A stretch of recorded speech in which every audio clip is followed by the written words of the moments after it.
Ready for it.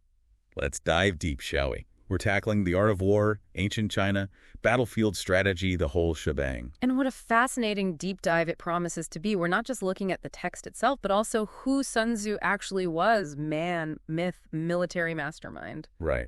It's not every day you have to question if the genius behind a strategy guide even existed. It's like finding out chess was invented by, well, a robot. You've hit on the very heart of the debate. We've got historical accounts, the Shi Qi, for instance, claiming Sun Tzu was a real general serving under King Hou of Wu. There's even this wild story about him, hold on to your hats, using the king's concubines to prove his military skills. The king's what now? Concubines. Okay, how did that even come about? Well, the king, basically wanting to see Sun Tzu in action, was like, all right, impress me. And Sun Tzu, bold as brass, decides to use the concubines as his troops. Not exactly, seasoned soldiers. I can only imagine. So what happened? Did he actually wrangle them into some kind of order? He did, but not without, let's just say, some theatrics. Picture this. These concubines are giggling, gossiping, the opposite of military discipline, right? And Sun Tzu, completely unfazed, uses it as a teaching moment, lays down the law, clear consequences. Wait, so when the king tried to step in, probably save his favorites from punishment, what does Sun Tzu do? Stood his ground. He defied the king with, his life on the line. That's some serious conviction. It is, and it tells us something crucial about Sun Tzu, real or not. Discipline, strategy, unwavering commitment to the plan. These weren't just suggestions. They were non-negotiables. That kind of unwavering belief is what makes this whole thing so fascinating. Makes you think about the context, too, right? Was this level of, well, let's call it firmness, just part of life in ancient China? But, okay, hold on. Before we get lost in the teachings themselves, we've got to address the elephant in the room, or the missing general, in this case. If Sun Tzu was so amazing, why do other sources, like the Sun Tzu, totally ignore him? It's like writing a history of basketball and leaving out Michael Jordan. Exactly. And the Sun Tzu was like the historical record of its time, super detailed. Yeah. Yet no Sun Tzu. This is a major sticking point for those who believe he might be a product of a much later era. So are we talking about Sun Tzu said actually being, like someone said Sun Tzu said centuries later, an early marketing ploy? It's possible. These texts, these were basically blueprints to power back then. Slap a name like Sun Tzu on it, mysterious, almost mythical instant authority. Branding before branding even existed. Kind of genius, actually. But okay, real person or cleverly crafted persona. The fact is we have this text, and it's captivated people for centuries. So, timeless tactics or dusty old war stories. And that, my friend, is the million-dollar question. Get ready for some surprises, because these principles, they've got some serious staying power. It's amazing how relevant Sun Tzu still feels, isn't it? Like that idea of winning without even fighting.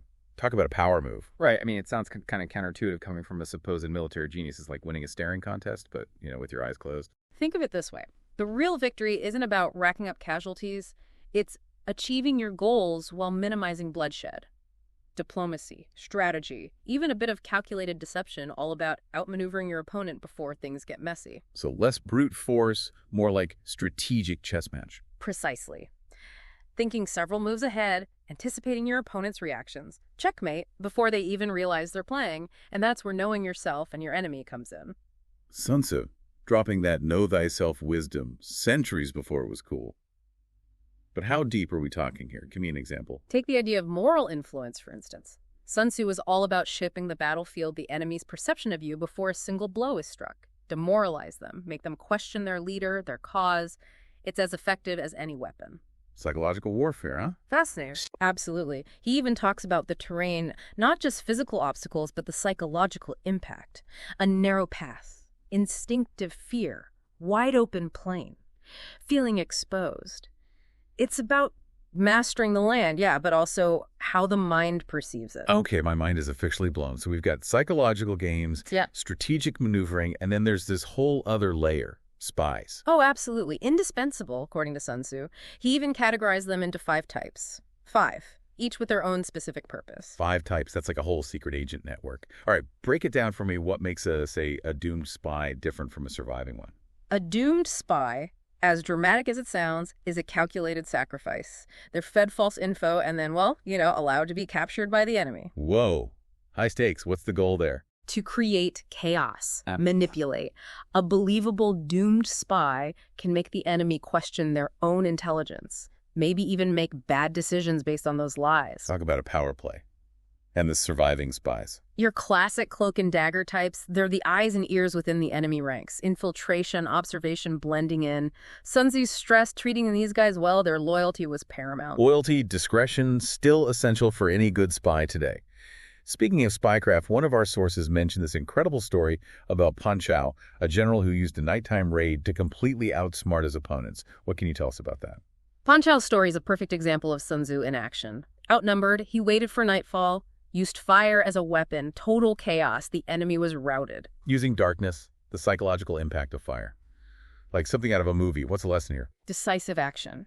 The shock of an unexpected attack. It all goes back to demoralizing the enemy, throwing them off balance, win the mental battle, and the physical one often follows. This deep dive is really making me appreciate the strategy of it all. It's less about glorifying war and more about, minimizing losses all around. Exactly. Sun Tzu understood that constant fighting drains you resources, trade, everything. He wanted peace and security, not just a bunch of victories. Choosing your battles, knowing when to hold back. But how does that square with, some of the more ruthless tactics? Deception, manipulation, seems like a contradiction. That's the thing about the art of war. It acknowledges that conflict is real, but it's always pushing for ways to lessen the impact. Be ready to fight, yes, but always look for ways to avoid it. Because true strength is instability, right? Yeah. Prosperity, not just winning territory. Exactly. It makes you wonder, though, if those in power today, the ones making decisions about war and peace on a global scale, if they really get that. You're right. It really makes you think about the bigger picture, doesn't it? Yeah. Sun Tzu as this ultimate pragmatist understanding that war has a ripple effect. Yeah. It's not just about what happens on the battlefield. Exactly. And that long-term view, it often gets lost. Even now, we get caught up in the immediate conflict, the need to come out on top, whatever it takes. But Sun Tzu, he's pushing us to look beyond that. It's like, okay, if you have to fight, here's how to minimize the damage. But ideally, Yeah, you avoid it altogether. exactly. Diplomacy. Understanding what makes the other side tick. Even using your own perceived strength as a deterrent. That whole be prepared for war so you don't have to fight it idea. Powerful stuff. But you got to wonder, do the folks in charge, the ones with, their fingers on the button, so to speak, do they really grasp that? It does make you wonder, right? Especially in our world today, everything's so interconnected. Sun Tzu couldn't have imagined global trade networks, nuclear weapons. And yet here we are, and his words still hit home. This idea that real strength is about stability, building things up, not just conquering, that feels, really relevant right now. It does, and it speaks to why his work has lasted. The art of war, it's not just a how-to manual for battle. It's about human nature, how we deal with conflict, how we strive for peace. It's about recognizing that the most important battles, they're often won, not on some battlefield, but in the minds of the people involved. Absolutely. And that's something we can all apply, wouldn't you say? Whether it's in our own lives, our relationships, understanding strategy, knowing when to negotiate, little empathy, it goes a long way. So as we wrap up this deep dive into the art of war, I think I'm left with this. Mhm. Maybe the best lesson Sun Tzu teaches us isn't how to win a war, but how to build a world where we don't need them in the first place. Now that is a goal worth fighting for. And it starts with understanding not just how to wage war, but how to cultivate peace, diplomacy, understanding, remembering that we're all human. That's where it begins. A lot to think about as we navigate our own lives and this crazy world we live in. Thanks for joining us for this deep dive. May we all find a little more peace and wisdom along the way.